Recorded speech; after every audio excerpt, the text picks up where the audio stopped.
চিল্লাচিল্লি করছেন কেন? এটা একটা মেডিকেল ক্যাম্প, এটা কোনো পাগলা গারদ না। এই জায়গায় একটা ক্যাম্প বানাইছে, আপনাদের কোনো অ্যাম্বুলেন্স সার্ভিস নাই, ভিতরে আইসিইউ নাই, বেড নাই। এই বেড রেডি করেন তাড়াতাড়ি। যে ক্যাম্প যাও, যাও ঠিক করো। এই গ্যাস লাইট বাইর কর, ক্যাম্পে আগুন ধরা দেবো। Shut up. আপনি যেরকম রক্তাক্ত, আপনাকে দেখে তো মনে হচ্ছে আপনি নিজেই জীবন আর মরণের বর্ডার লাইনের মধ্যে দাঁড়িয়ে আছেন। কি সবাই একটু শান্ত হন। এই মুহূর্তে আপনার এই ব্লিডিংটা বন্ধ করা খুব বেশি প্রয়োজন। আপনার ভাই অবজারভেশনে আছে। অবজারভেশন তো কোন সমস্যা নাই, সুইটা বের কর, একজন একজনের পোষাই দে। এটা দিয়ে কি হবে? যারা অবজারভেশনে থাকে তাদেরকে পুশ করতে হয়, সেটা রেডি করছি। আমাদেরকে পুশ করবেন? সবাইকে। এখন কেমন লাগছে আপনার? কালকের চেয়ে ভালো, অনেক সুন্দর। অনেক দিন থাকতে হবে তাই না? এটা তো বেড়ানো যায়, কালকে সকালে ডিসচার্জ করে দেবো। আচ্ছা, আপনার বুকে ব্যথাটা এখন কেমন বলুন তো? অদ্ভুত যন্ত্রণা হচ্ছে জানেন। কিরকম? এই যেখানে ব্যথাটা ছিল না, এটা হেঁটে হেঁটে হেঁটে হেঁটে হেঁটে হেঁটে না এই পাশে আসছে, আসার পরে না দারুণ দারুণ আওয়াজ হচ্ছে। এটা কি আপনার হার্ট নাকি কোনো টিভি চ্যানেল যেখানে স্বামী স্ত্রী ঝগড়া সিরিয়াল চলছে?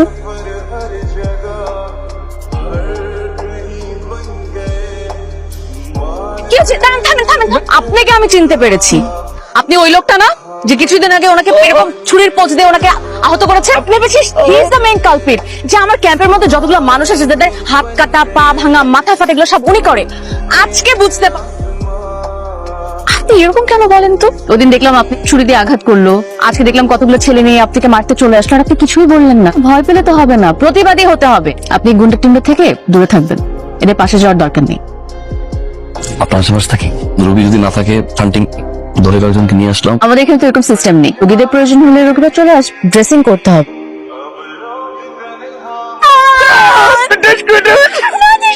দেরি হলো কেন? ওই অটো ছাতি চাই যে আপনি এত বড় ডাক্তার আমাদের এলাকা। তোকে 2 দিন থাকতেই হবে। কি 2 দিন? 2 মাস থাকবো? তা তো খুবই ভালো হলো। তুই 2 মাস থাকলে আমার তো খুবই ভালো হবে, আমার অনেক বড় হেল্প হবে। আর এছাড়া এখানকার পেশেন্টের অবস্থা খুবই আমি হাত ধরে না দোষ না দোষ।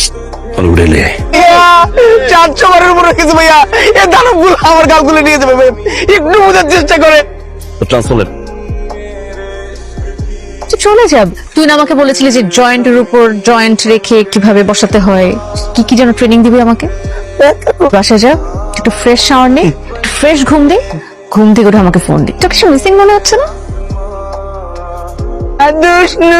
কাটুস কুটু তুইও দে, নিজেকে দে, টেলিপ্যাথি কর কর কর। তুই বাইরে যা।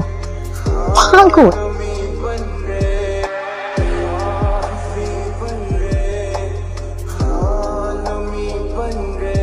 শোনো, আমি কিছু বললেই 1 মিনিট, আমি ডাকলেই 1 মিনিট, আমি শোনো বললেই 1 মিনিট। আরে ফোনের মানুষটা যদি এত ইম্পর্টেন্ট হয়, সে যদি তোমার জন্য অপেক্ষা করে থাকে, তাহলে আমাকে এখানে কেন অপেক্ষা করাচ্ছ?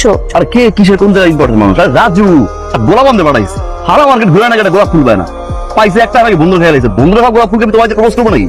প্রপোজ মান? গুড নাইট, গুড নাইট, রাত্রে গুড নাইট, সকালে গুড মর্নিং। হ্যাঁ,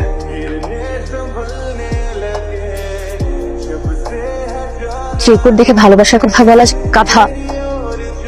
ভালোবাসো, চোখের দিকে তাকো। চিরকুট না, তোমার মনে যেটা সেটাই বলো, আমি শুনবো। চোখের দিকে তাকাইলেন, সব ভুলে যায়। তুমি সামনে বাঘ, এরকমই থাকতে চাই। ভালো লাগে আমার, হাতটাই করে ধরো না, কসম করে বললাম ছাড়বো না। আমার ফুল লাগবে না, আমার সকালবেলা গুড মর্নিং টেক্সট লাগবে না, রাতে বেলা গুড নাইট টেক্সট লাগবে না। আমার শুধু তোমাকে লাগবে, তোমার ভালোবাসা লাগবে, সারা জীবন এভাবে ভালোবাসবে। ওগুলো পাই গেছিল রাজু, আই লাভ ইউ কইছে রে। তোকে তো একটা কথা বলাই হয়নি। কি বলা হয়? আমি তো তোর ওখানে আসছি। সত্যি? I love you. I love you too মা। Welcome home. বাবাকে সুন্দর করে সালাম দিবে। আমার বাবা কিন্তু অনেক ভালো একটা মানুষ, একটু বাকি একটা মানুষ। কি শিখাবে? তুমি আমাকে কত ভালোবাসো। কি বলবো? আমি শিখিয়ে দিব, শিখিয়ে দিচ্ছি। বলবে খুব সুন্দর করে তুমি আমাকে অনেক ভালোবাসো। তুমি নার্ভাস হচ্ছ কেন? বুঝছো না? তুমি বসো তো, আসো আসো। সামনে ভয় পাওয়ার কিছু নেই, বাবাকে ডাকছি। ওকে? ওই যে ফাহাদ, ফাহাদ। হ্যালো। ওইটা বুঝলে আসলে রিয়া তো মাইয়া, কসম করে পেয়ে একজনও কয় না যে রিয়া তোমার মাইয়া। জানতাম একটা বস, আমি কিন্তু মাইল পেন করে পোলা, বস মাফ করে দেন। রিয়াকে তো আমি ইচ্ছা করে ওখানে পাঠিয়েছি, আরে আমি চাই তো তুই ওকে ভালোবাসি। আরে এই গল্প তো আমার, আমি যেভাবে গল্প সাজিয়েছি এই গল্প তো সেভাবেই যাচ্ছে। এই যে এগুলো যা দেখিস, এই আমার সব শান শপথ, এই আমার প্রাসাদ, এই আমার, তুই হচ্ছে কি আমার ডান হাত। তোকে দিয়ে তুমি সবকিছু করাই, তুই আমার সবকিছু জানিস, কিন্তু একটা জিনিস জানিস না, রিয়া আমার মেয়ে না, আমার সৎ মেয়ে। এই শান শওকত যা কিছু আছে সবকিছু ছিল ওর বাবার।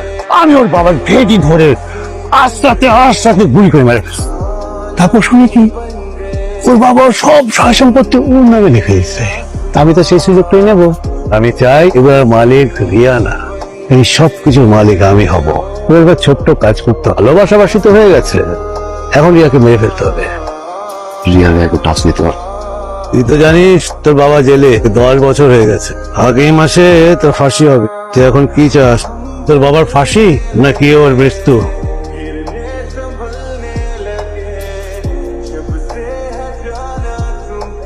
কাশেষ, সুমন মা, সমস্যা কোথায়? ভালোবাসি। রিয়ার জানা উচিত না তার বাবা আসলে কেমন, কি চায়, জানা উচিত।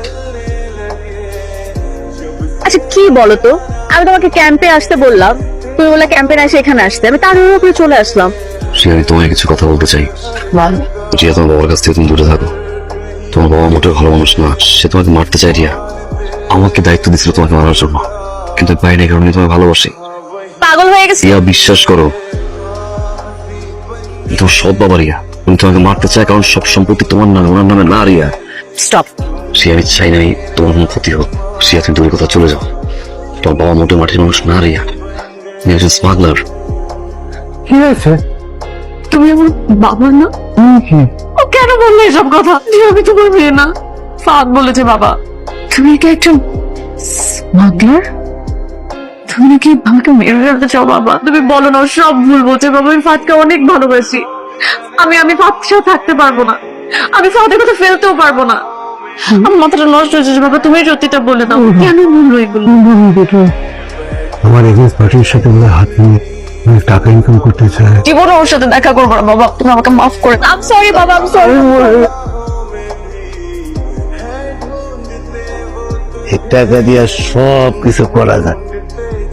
এই টাকায় পুরো দুনিয়া ঘুরে রে। এই টাকা দিয়া বাপ মায়ের চেনে না, মায়া বাপের চেনে না, পোলা বাপের চেনে না, বউ জামাইয়ের চেনে না। এই টাকা আমি আর কাউরে চিনি না। মায়ারে পানি পড়া দিয়ে আমার কাছে পাঠাইছি, তোর পানিটা আমি ঘিরেলে দিচ্ছি। আমার মেয়েটা খেয়ে আমার ফাঁসাবি। আজকের থেকে সেই এলাকার দায়িত্ব তোর, তুই যাবি উপরে।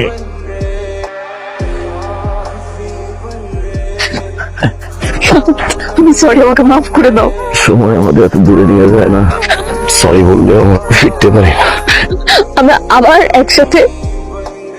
ফাহাদ